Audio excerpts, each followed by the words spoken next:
Hello बच्चों, चलिए प्रश्न पढ़ते हैं। उस रेखा का समीकरण ज्ञात कीजिए जो रेखाओं 2x प्लस 3y प्लस 1 बराबर 0 और 3x माइनस 5y माइनस 5 बराबर 0 के प्रतिच्छेद बिंदु से ऊपर जाती है और y x के लंबवत है।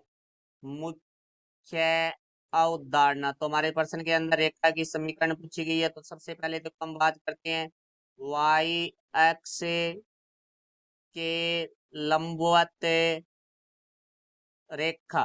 तो वो बराबर होगी हमारी x अक्ष के समांतर रेखा, क्योंकि यदि वो वाई एक्स के लंबवत है तो वो एक्स एक्स के समांतर होगी। तो एक्स एक्स के समांतर, तो यहाँ लिखेंगे हम एक्स एक्स के समांतर रेखा की ढाल एम बराबर हमारा होता है 0। तो देखो वाई एक्स के लंबवत है तो उसकी जो ढाल है वो हमारी 0 ही होगी, क्योंकि वो रेखा एक्स एक्स के समांतर होती है। तो अब हमें प्रश्न में रेखा की समीकरण पूछी गई है। तो देखो भाई, रेखा की समीकरण हमारी होती है y माइनस वाई एक बराबर एम एक्स माइनस एक्स एक।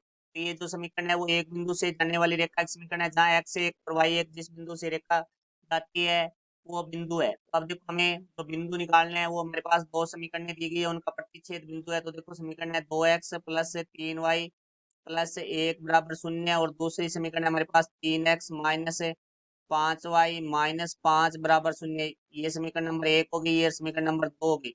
अब इनको हल करके हम x और y के मान ज्ञात करेंगे। तो देखो समीकरण 1 गुणा 5 प्लस समीकरण 2 गुणा हम 3 करेंगे। तो देखो समीकरण 1 को 5 से गुणा करेंगे तो हमारे पास है 5 को 2 से गुणा किया 10 x प्लस 5 को 3 से किया तो 15y प्लस 5 को 1 से किया 5 बराबर 0।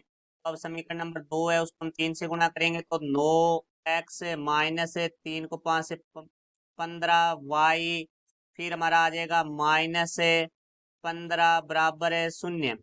अब हम इन समीकरणों को जोड़ेंगे तो देखो भाई, हमारे पास आ जाएगा 10 और 9 19x 15y से 15y कट जाएगा, क्योंकि एक प्लस और एक माइनस, माइनस 15 प्लस 5 माइनस 10 बराबर 0। तो यहाँ से देखो 19x बराबर माइनस का 10 बराबर से दूसरी तरफ आके प्लस का हो जाएगा। तो यहाँ 10 आ गया तो x बराबर हमारा आ जाएगा 10/19, क्योंकि 19 है वो x के गुणा में थे, बराबर से दूसरी तरफ आके भाग में हो गया। तो अब हम x का जो मान है वो समीकरण नंबर 2 में रखेंगे। तो यहाँ लिखेंगे x का मान समीकरण 2 में रखने पर, तो देखो भैया अब समीकरण नंबर 2 में रखेंगे तो हमारे पास 3x का मान आ गया हमारे पास 10/19 माइनस 5y, फिर हमारे पास है माइनस 5 बराबर 0। तो 3 को 10 से गुणा किया 30/19। अब माइनस का 5y है, बराबर से दूसरी तरफ जाके ये प्लस का हो जाएगा। तो यहाँ रह गया हमारे पास -5 बराबर है 5y। यहाँ देखो 5 के बटा में कुछ नहीं है तो हम 1 लगा लेंगे। तो यहाँ से देखो 19 लैस से आ जाएगा, तो 30 माइनस 19 में 1 का भाग दिया तो 19, 19 को 5 से गुणा किया तो 95 बराबर 5y। तो ये 5 गुणा में बराबर से दूसरी तरफ आके भाग में हो जाएगा।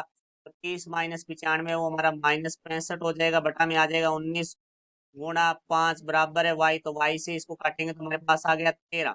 तो यहाँ से y का मान आ गया हमारे पास -13/19। तो यहाँ से जो प्रतिच्छेद बिंदु है वो हमारा बन गया, x का मान था वो हमारे पास है 10/19 माइनस है 13/19, और हमारे पास जो ढाल है m का मान है वो आया है 0, क्योंकि जो y x के लंबवत है रेखा तो x x के समांतर होगी और x x के समांतर रेखा की ढाल 0 होती है। तो यहाँ से इसका मान आ जाएगा 0। तो अब हमें रेखा की समीकरण ज्ञात करनी है। तो रेखा की समीकरण होती है हमारी, मुख्य उदाहरण में हमने लिखी है y माइनस वाई एक बराबर एम एक्स माइनस एक्स एक। तो यहाँ से देखो भाई, y माइनस वाई एक का मान है -13/19 माइनस माइनस प्लस 13/19 बराबर m का मान 0 है, x माइनस एक्स एक का मान है 10/19। तो यहाँ से हमारा जो लेस है वो 19 आएगा, तो 19 को y से गुणा करेंगे 19y प्लस 13 बराबर 0 को किसी संख्या से गुणा करते हैं तो 0 हो जाता है। तो यहाँ से आ जाएगा 19y प्लस 13 बटा में 19 है, तो बराबर से दूसरी तरफ आके गुणा में हो जाएगा तो 0 गुणा 19। तो यहाँ से आ जाएगा हमारे पास 19y प्लस 13 बराबर 0। तो ये हमारी रेखा का समीकरण है। ये हमारे प्रश्न का उत्तर हुआ। आशा करता हूँ समझाया होगा। धन्यवाद।